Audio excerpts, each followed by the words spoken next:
जय हिंद मित्रों, जय भवानी। और जो आज आपके सामने विषय में लेकर आया हूँ वो ज्ञानवापी से संबंधित है और इनके मूत्र जिहाद से और थूक जिहाद से संबंधित है। तो मूत्र जिहाद और थूक जिहाद मैं इसलिए कह रहा हूँ कि आप देखिए, चाहे तो खाने की बात हो, पीने की बात हो, कहीं भी ये हर जगह इनका मूत्र जिहाद और थूक जिहाद चल रहा है। अभी बात हम ज्ञानवापी की करते हैं। ज्ञानवापी में देखिए, ये बात करते हैं ईमान की।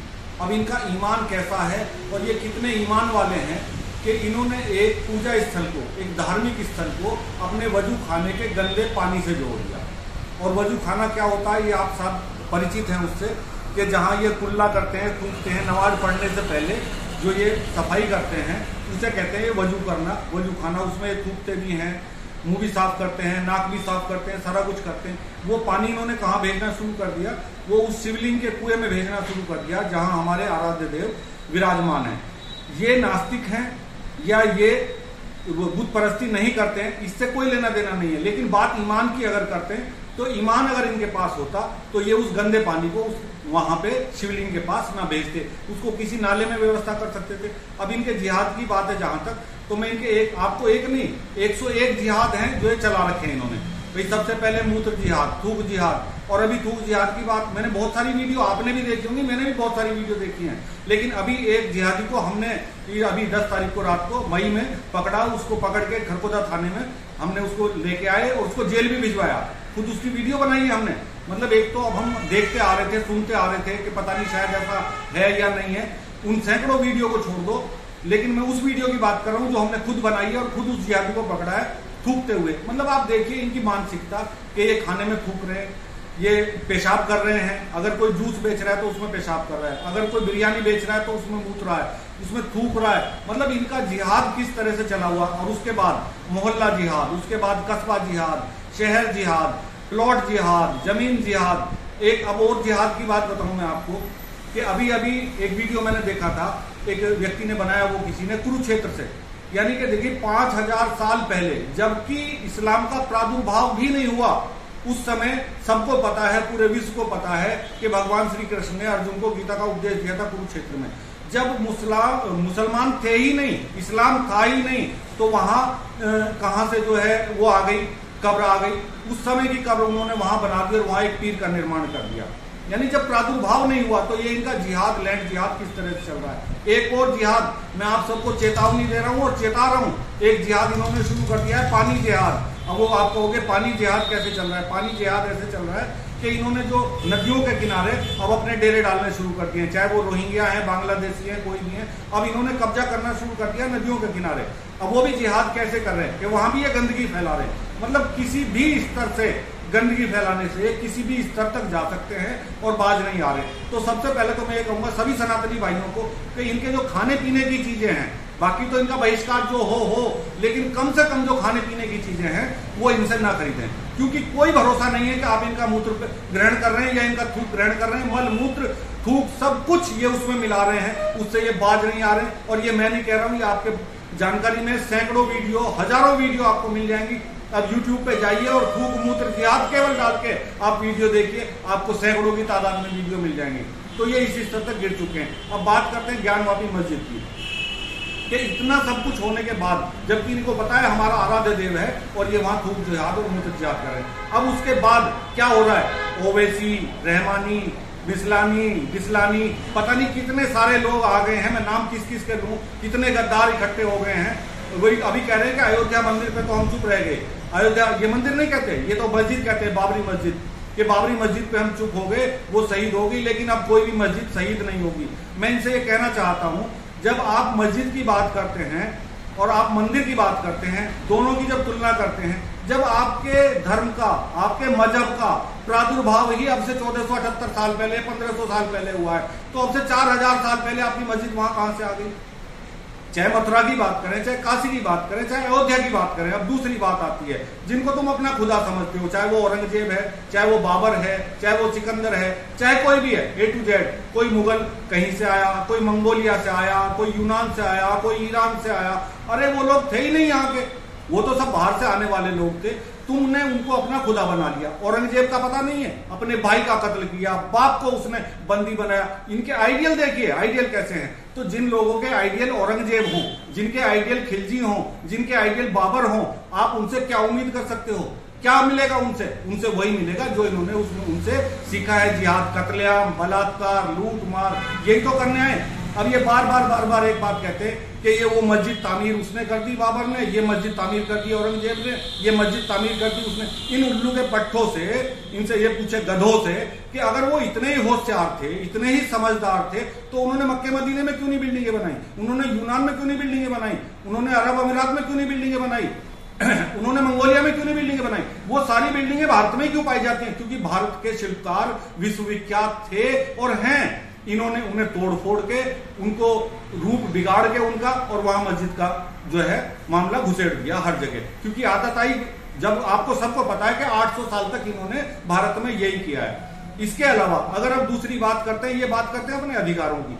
अगर ये कोई जुर्म करते हैं तो उसकी सजा की बात अगर होती है तो बात करते हैं भारत के कानून की। इन्हें पता है कि कानून छूट जाएगा, क्योंकि अभी आपने देखा होगा जहांगीरपुरी में कानून ने फट से इनका जो है पक्ष ले लिया और वहां बुलडोजर, तब तो कानून बढ़िया है। और अगर ये बात आती है इनके गुनाह करने की, अगर उस पर सजा की बात करें तब ये सरिया की बात नहीं करती, ये बुरके पे सरिया की बात करेंगे, ये नमाज पे सरिया की बात करेंगे। लेकिन अगर सजा देने की बात आती है तब ये कानून की बात करेंगे।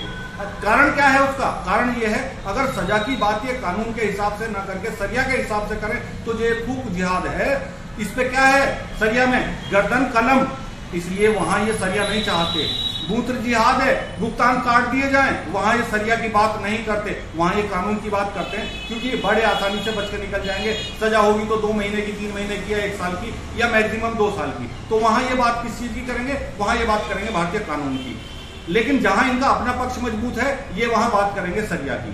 और मैं पहले भी कई वीडियो में कह चुका हूं, कई लोगों से मैं बता चुका हूं कि ये जहां जहां इकट्ठे हैं, जहां ये संगठन में हैं, वहां ये शेर हैं, वहां ये कुत्तों की तरह दूसरों पे टूट के पड़ते हैं। और जहां ये अकेले हैं वहां ये भाईचारे की बात करते हैं। तो भाईचारा ये कहीं नहीं निभाते, ये भाईचारा वहां निभाते हैं जहां ये दबे हुए हैं, जहां ये थोड़े संख्या में हैं, जहां वास्तव में अल्पसंख्या में ये हैं, वहां ये भाईचारे की बात करते हैं। और जहां ये बहुसंख्यक हैं वहां ये सिर्फ हिंदुओं को चारा बनाने की बात करते हैं।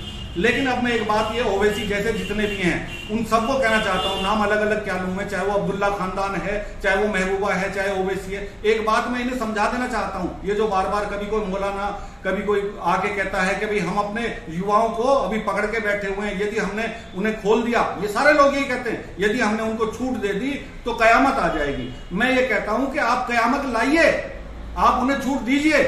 कारण क्या है उसका छूट देने का? ये जो बहादुरी है ना, ये सिर्फ दिखावे की है, ये बंदर वाली गुड़ की है।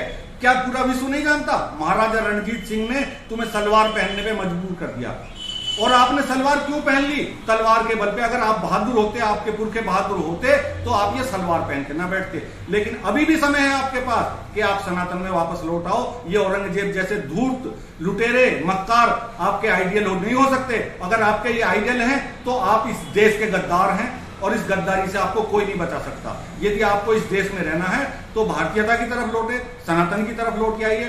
कारण क्या है उसका? उसका कारण यह है कि यहाँ अब्दुल कलाम जैसों का सम्मान होता है। आप किसी भी देश में चले जाओ, मैं कह रहा हूं वर्ल्ड के किसी देश में चले जाओ, हमारे भारत के मुसलमान का वहां कोई सम्मान नहीं होता, इन्हें अपमानित किया जाता है, इन्हें काफिर कहा जाता है। लेकिन एक भारत देश ऐसा है जो इन्हें सम्मान की दृष्टि से देखता है, इन्हें खाना पीना सब कुछ देता है। लेकिन ये जिहादी, ये आतंकवादी यहाँ अपनी उन हरकतों से बाज नहीं आते हैं। जैसे इन्होंने 56 देशों में किया है, वैसा ये भारत में करना चाहते हैं। अब मैं एक चेतावनी इनको देना चाहता हूं, मैं बताना चाहता हूं कि ये बात अपने आप दिमाग से निकाल दीजिए। 15 मिनट की पुलिस की बात करना छोड़ दीजिए, नहीं तो आप बर्बाद हो जाओगे। और यहाँ जो भी अफजल गुरु बनने की कोशिश करेगा उसको क्या होगा? उसको सफाया होगा, चाहे वो कानून से हो और चाहे भारतीय वीरों के, सनातनियों के तलवार से हो या तीर से हो या किसी भी तरह से हो, चाहे आर्थिक बहिष्कार से हो।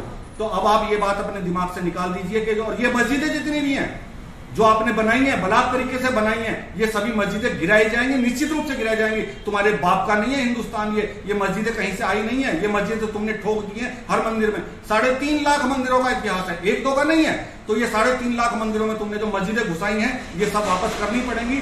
कारण क्या है? किसी भी स्तंभ को आप देखिए, वहां कहीं विष्णु जी की तस्वीर निकलती है, कहीं गणेश जी की तस्वीर निकलती है, कहीं शिव जी की तस्वीर निकलती है, कहीं लक्ष्मी की निकलती है, मतलब आप ये देखिए कि पूरे हिंदुस्तान में 3.5 लाख मंदिरों में इन्होंने बलात् तरीके से उनको तोड़ के फोड़ के, अब ये बात करते हैं, कभी कहते हैं बाबरी मस्जिद सही। अरे बाबर साले के बाप की थी क्या बाबरी मस्जिद?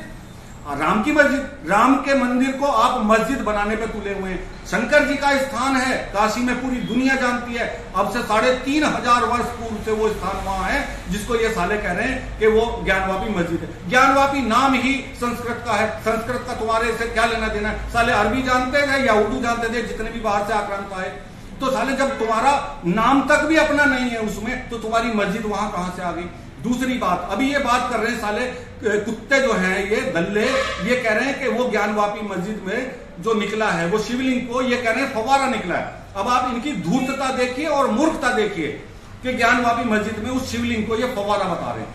अबे सालो कुत्तो, जब वहां फव्वारा था तो मुझे ये बताओ ये फव्वारा चलता कैसे था?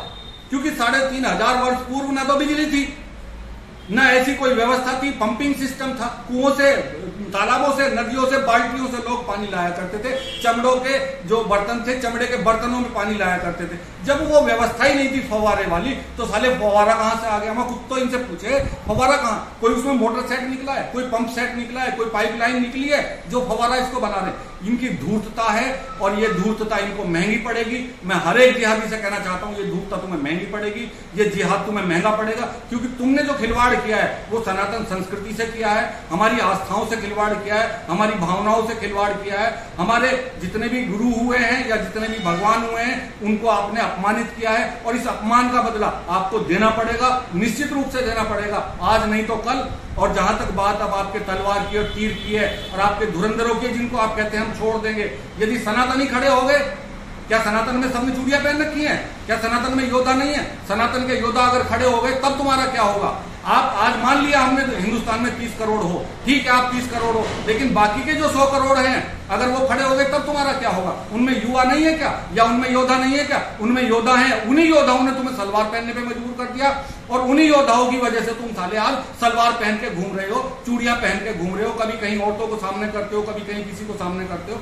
अगर वो योद्धा सामने फिर आ गए, क्या महाराजा रणजीत सिंह पैदा होने बंद हो गए? शिवाजी पैदा होने बंद हो गए? गोपाल पाठक पैदा होने बंद हो गए? चंद्रशेखर आजाद पैदा होने बंद थोड़े हो गए? माएं बांझ थोड़ा ही हो गई सनातनियों की? अभी बड़े बड़े वीर पुत्र हैं, अगर वो सामने आ गए तो तुम्हें बचाने वाला कोई नहीं मिलेगा, तुम्हें धूल में मिला दिया जाएगा, और तुम पछताओगे उस समय के लिए कि भारत जैसे देश में रह के भी हमने ये गलतियां की, इसलिए तुम्हारा विनाश होगा, तुम्हें मिटना पड़ जाएगा, और निश्चित रूप से मिटना पड़ जाएगा।